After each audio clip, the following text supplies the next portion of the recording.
सुंदरकांड, रामायण, भारतीय संस्कृति का शाश्वत ग्रंथ। ये केवल एक कथा नहीं, बल्कि धर्म, मर्यादा और भक्ति का अनंत सागर है। वाल्मीकि द्वारा रचित यह महाकाव्य मानवता के लिए जीवन जीने की प्रेरणा है। रामायण का प्रत्येक कांड अपने भीतर अनगिनत रहस्यों, शिक्षाओं और दिव्य घटनाओं को समेटे हुए है। किंतु संपूर्ण रामायण में एक ऐसा कांड है जिसे रामायण का हृदय कहा जाता है। वह है सुंदरकांड, क्योंकि इसमें हनुमान जी की अद्वितीय वीरता, भक्ति और बुद्धिमत्ता का ऐसा अनुपम चित्रण है जिसे सुनकर हर भक्त के हृदय में श्रद्धा का महासागर उमड़ पड़ता है। इसीलिए तुलसीदास जी ने लिखा, सुंदरकांड सुंदर रहे, हनुमान जी की महिमा कहे। आज हम आपको इस सुंदरकांड की यात्रा पर ले चलेंगे, जहां हम देखेंगे हनुमान जी का अद्भुत पराक्रम, उनका समुद्र पार करना, लंका में प्रवेश और सीता जी की खोज की अलौकिक कथा। लंका में राक्षस राज रावण ने सीता जी का अपहरण कर उन्हें अशोक वाटिका में कैद कर रखा था। राम जी और लक्ष्मण वानरों की सहायता से सीता माता की खोज में निकले। जब सुग्रीव की सेना किष्किंधा से दक्षिण की ओर बढ़ी, तो जांबवंत, अंगद और अन्य वानर समुद्र तट पर पहुंचे। वहां उन्होंने देखा, समुद्र के उस पार लंका नगरी स्थित है। किंतु प्रश्न था, कौन उस विशाल समुद्र को पार कर रावण की लंका तक जाएगा? जांबवंत ने सभी वानरों से उनकी शक्ति पूछी। कोई 10 योजन, कोई 20 योजन, कोई 50 योजन तक छलांग लगाने की बात कहता, लेकिन फिर थक जाने की बात भी जोड़ देता। तब जांबवंत ने हनुमान जी को याद दिलाया, हे पवन पुत्र, आप में अपार शक्ति है। आपसे बढ़कर कोई इस कार्य को नहीं कर सकता। अब समय है कि आप अपनी सुप्त शक्तियों को जागृत करें। जांबवंत के शब्द सुनकर हनुमान जी का आत्मविश्वास जागा। उन्होंने अपना विराट रूप धारण किया और पूरी वानर सेना उनके जयघोष से गूंज उठी। हनुमान बोले, हे प्रभु श्री राम, मैं आपकी आज्ञा से आपके कार्य के लिए माता सीता की खोज में अभी लंका जाऊंगा। इतना कहकर उन्होंने पर्वत शिखर पर चढ़कर समुद्र की ओर दृष्टि डाली। फिर उन्होंने अपने हृदय में राम का स्मरण किया और प्रचंड गर्जना करते हुए आकाश में उछल पड़े। धरती कांप उठी, वृक्ष गिर पड़े, पर्वत हिल गया और पवनसुत हनुमान आकाश में उड़ चले। हनुमान जी समुद्र के ऊपर से उड़ रहे थे। लहरें उनके उत्साह का अभिनंदन कर रही थीं। आकाशवासी देवता भी इस दृश्य को देखकर हर्षित हो रहे थे। उनका रूप इतना विराट था कि उनकी छाया समुद्र पर पड़ रही थी, मानो सूर्य का दूसरा प्रकाश फैल गया हो। उड़ते उड़ते हनुमान जी के मार्ग में देवताओं ने उनकी परीक्षा के लिए कुछ विघ्न उपस्थित किए। सबसे पहले समुद्र देव ने पर्वतराज मैनाक को ऊपर उठने की आज्ञा दी। मैनाक पर्वत आकाश में प्रकट होकर बोला, हे हनुमान, आप थके होंगे, थोड़ी देर मेरे शिखर पर विश्राम कर लीजिए। मेरे स्वर्ण शिखर आपके लिए पांव रखने और फल फूल खाने हेतु हैं। हनुमान ने उत्तर दिया, हे पर्वतराज, आपका स्नेह अमूल्य है, किंतु मैं विश्राम के लिए नहीं, केवल प्रभु श्री राम का कार्य सिद्ध करने चला हूं। राम कार्य से बढ़कर मेरे लिए और कुछ भी नहीं। इतना कहकर हनुमान ने मैनाक को आशीर्वाद दिया और आगे बढ़ गए। देवता उनकी अटल निष्ठा देखकर प्रसन्न हो उठे। आगे समुद्र से नागमाता सुरसा प्रकट हुईं। देवताओं ने उन्हें भेजा था ताकि हनुमान की शक्ति और बुद्धि की परीक्षा हो सके। सुरसा बोली, हनुमान, देवताओं की आज्ञा है कि तुम मेरे मुख में प्रवेश करो, तभी आगे जा सकोगे। हनुमान ने विनम्रता से कहा, माता, मैं राम का दूत हूं। मुझे शीघ्र ही सीता माता का पता लगाना है। कृपया मुझे जाने दें। पर सुरसा नहीं मानी। उन्होंने अपना मुख इतना विशाल कर लिया कि आकाश तक फैल गया। हनुमान भी बढ़ते गए, 100 योजन तक अपने रूप को फैलाया। फिर अचानक वे सूक्ष्म होकर सुरसा के मुख में प्रवेश कर तुरंत बाहर निकल आए।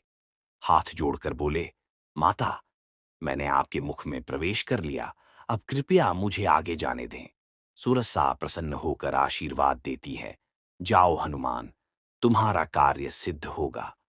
थोड़ा और आगे बढ़ने पर समुद्र में सिंहिका नामक राक्षसी ने उन्हें देखा। वह अपनी छाया पकड़कर किसी को निगल लेती थी। उसने हनुमान की छाया को पकड़ा, जिससे वे आगे नहीं बढ़ पाए। हनुमान समझ गए कि यह कोई मायावी शक्ति है। उन्होंने तुरंत अपने नखों से उसका वध कर दिया और पुनः आकाश मार्ग से आगे बढ़ चले।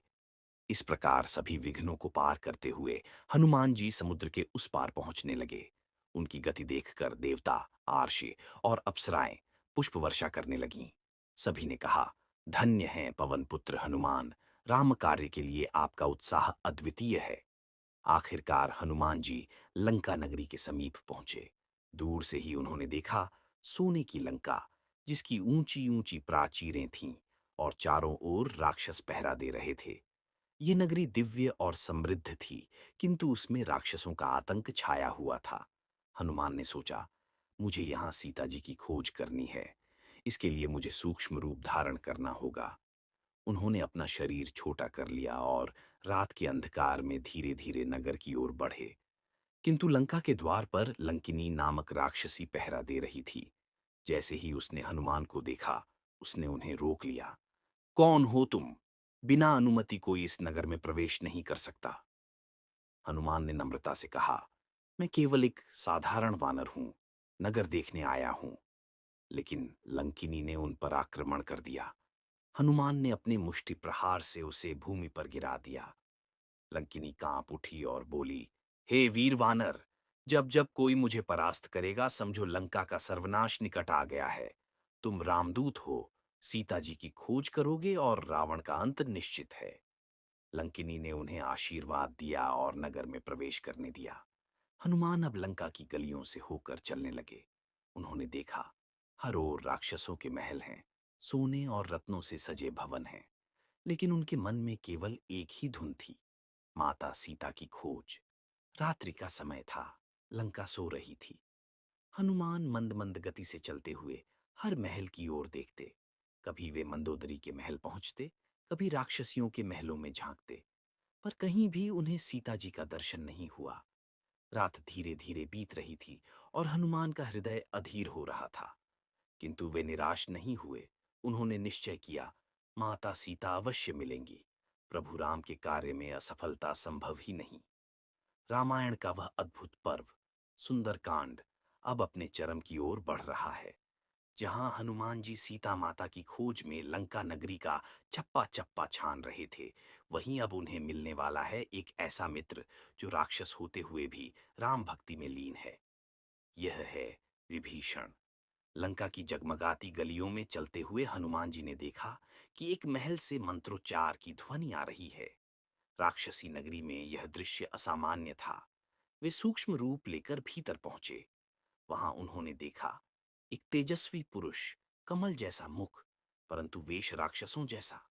वह प्रभु श्री राम और भगवान विष्णु का ध्यान कर रहा था। हनुमान मन ही मन बोले, यह कौन है, राक्षस कुल में रहकर भी इतना सात्विक। तभी विभीषण ने आंखें खोलीं और कहा, हे वानरवीर, आप कौन हैं? आपसे दिव्य आभा झलक रही है। हनुमान ने अपना परिचय दिया, मैं पवन पुत्र हनुमान हूं, श्री राम का दूत बनकर माता सीता की खोज में आया हूं। विभीषण ने प्रसन्न होकर कहा, मैं रावण का भाई विभीषण हूं, परंतु मेरा मन उसके अधर्म से खिन्न रहता है। मेरा हृदय तो केवल धर्म और श्री राम के चरणों में है। माता सीता अशोक वाटिका में कैद हैं, आप वहां अवश्य जाएं। हनुमान भाव विभोर हो उठे। वे विभीषण को गले लगाकर बोले, धन्य हैं आप, लंका की अधर्म भूमि में भी धर्म की ज्योति जलाए रखते हैं। आपके जीवन का सत्य केवल राम भक्ति है। समय आने पर प्रभु आपको अपनाएंगे। इस प्रकार हनुमान और विभीषण का प्रथम मिलन आत्मिक बंधन बन गया। विभीषण ने दिशा दिखाई और हनुमान आगे बढ़े, अशोक वाटिका की ओर। रात्रि का समय था। हनुमान जी सूक्ष्म रूप धरकर सुंदर उद्यान में पहुंचे। ये वही स्थान था जहां सीता माता को रावण ने पहरे में रखा था। फूलों की लताओं से लिपट्टी वाटिका, चहुं और पुष्पित वृक्ष और बीच में एक शोकाकुल स्त्री, माता सीता। उनकी देह कृशकाय हो गई थी, मुख म्लान था, परंतु नेत्रों में राम के स्मरण की ज्योति जल रही थी। हनुमान ने दूर से ही माता को देखा। उनका हृदय करुणा से भर आया। वे वृक्ष की डाल पर छिपकर बैठ गए और विचार करने लगे, अब कैसे माता को विश्वास दिलाऊं कि मैं राम का दूत हूं। उसी समय रावण वहां आया। सभी राक्षसियां उसकी सेवा में थीं। वह गर्व से बोला, सीते, मुझे स्वीकार करो, मैं लंका का सम्राट हूं, धन वैभव का स्वामी हूं। राम वनवासी है, तुम्हें कभी सुख न दे पाएगा। परंतु सीता ने रावण को दृढ़ स्वर में उत्तर दिया, दशानन, तुम चाहे मुझे यातना दो, पर मैं राम के अतिरिक्त किसी को स्वीकार नहीं कर सकती। तुम्हारी मृत्यु निश्चित है। रावण क्रोधित हुआ, पर विभीषण के परामर्श पर उसने सीता की हत्या न करने का निर्णय लिया और चला गया। अब माता सीता रो रही थीं। तभी हनुमान ने सोचा, अब समय है अपना परिचय देने का। हनुमान धीरे से वृक्ष से उतरे। उन्होंने मधुर वाणी में राम कथा सुनाना शुरू किया। सीता चौंक गईं। हनुमान बोले, माता, मैं पवन पुत्र हनुमान हूं, आपके प्रिय राम का दूत हूं। श्री राम ने आपको ढूंढने के लिए मुझे भेजा है। सीता को विश्वास नहीं हुआ। उन्होंने परीक्षा ली, यदि तुम सचमुच रामदूत हो तो राम के कुछ लक्षण बताओ। हनुमान ने राम का वर्णन किया, उनके शौर्य, सौम्यता और सीता के साथ बिताए पलों का स्मरण कराया। माता सीता के नेत्रों से अश्रुधारा बह निकली। तब हनुमान ने अंगूठी दी। माता, इसे देखिए, यह राम जी की मुद्रिका है। सीता ने अंगूठी देखी और वे आश्वस्त हो गईं। उन्होंने आंसुओं में भीगी हुई चीर का एक टुकड़ा हनुमान को सौंपा और कहा, इसे राम को देना। उन्हें कहना कि सीता अपनी प्रतीक्षा में जीवन की घड़ियां गिन रही हैं। हनुमान ने माता को आश्वासन दिया कि शीघ्र ही राम जी आएंगे और रावण का विनाश होगा। सीता से मिलन के बाद हनुमान ने सोचा कि अब लंका की शक्ति का अनुमान लगाना चाहिए। उन्होंने अशोक वाटिका में उपद्रव किया, वृक्ष उखाड़ दिए, राक्षसों को परास्त किया। मेघनाद ने उन्हें मायावी अस्त्रों से बांध लिया और रावण के दरबार में ले गया। रावण ने क्रोधित होकर कहा, दूत को मार डालो। तभी विभीषण आगे आए और हाथ जोड़कर कहा, भैया, शास्त्रों में कहा गया है कि दूत को मारना अधर्म है। यहां तक कि शत्रु का दूत भी सुरक्षित रहना चाहिए। यदि दंड देना है तो कोई और उपाय चुनो। रावण ने अनिच्छा से विभीषण की बात मानी और आदेश दिया, वानर की पूंछ में आग लगा दो। राक्षसों ने हनुमान की पूंछ में कपड़े बांधकर तेल लगाया और आग लगा दी। पर वे नहीं जानते थे कि यह अग्नि लंका के विनाश का प्रारंभ है। हनुमान सूक्ष्म बंधन तोड़कर विशाल रूप में प्रकट हुए। वे जलती पूंछ लेकर लंका की गलियों में दौड़े। प्रासाद, राजमहल, सोने की नगरी, सब अग्नि की लपटों में घिर गए। चारों ओर हाहाकार मच गया। केवल एक स्थान को हनुमान ने नहीं जलाया, विभीषण का घर, क्योंकि वे जानते थे कि वह राम भक्त का निवास है। इसके बाद हनुमान समुद्र की ओर गए, ज्वालामुखी पूंछ को बुझाया और मन ही मन सोचा, अब समय है राम को सीता माता का संदेश पहुंचाने का। हनुमान असीम बल से समुद्र लांघते हुए लौट चले। उनका हृदय आनंद से भरा था। अब राम जी को सीता का संदेश मिलेगा और लंका पर धर्म की विजय निश्चित होगी। पर्वत पर लौटकर उन्होंने वानर वीरों को सब बताया। सब प्रसन्न हुए और फिर लौटकर सुग्रीव और राम के पास पहुंचे। हनुमान ने श्री राम के चरणों में दंडवत किया और सीता माता का संदेश सुनाया। उन्होंने आंसुओं से भीगे वस्त्र का टुकड़ा प्रभु को सौंपा। राम भावुक हो उठे। उन्होंने हनुमान को गले लगाकर कहा, हनुमान, तुमने असंभव को संभव कर दिखाया। तुम्हारे समान मेरा कोई दूसरा सेवक नहीं।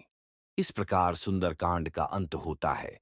यह कांड केवल कथा नहीं, बल्कि भक्ति, साहस और समर्पण का जीवंत प्रमाण है। हनुमान की निष्ठा, विभीषण की धर्मनिष्ठा और सीता की अटल पतिव्रता, ये सब मिलकर धर्म की विजय का मार्ग प्रशस्त करते हैं। जय हनुमान, जय श्री राम।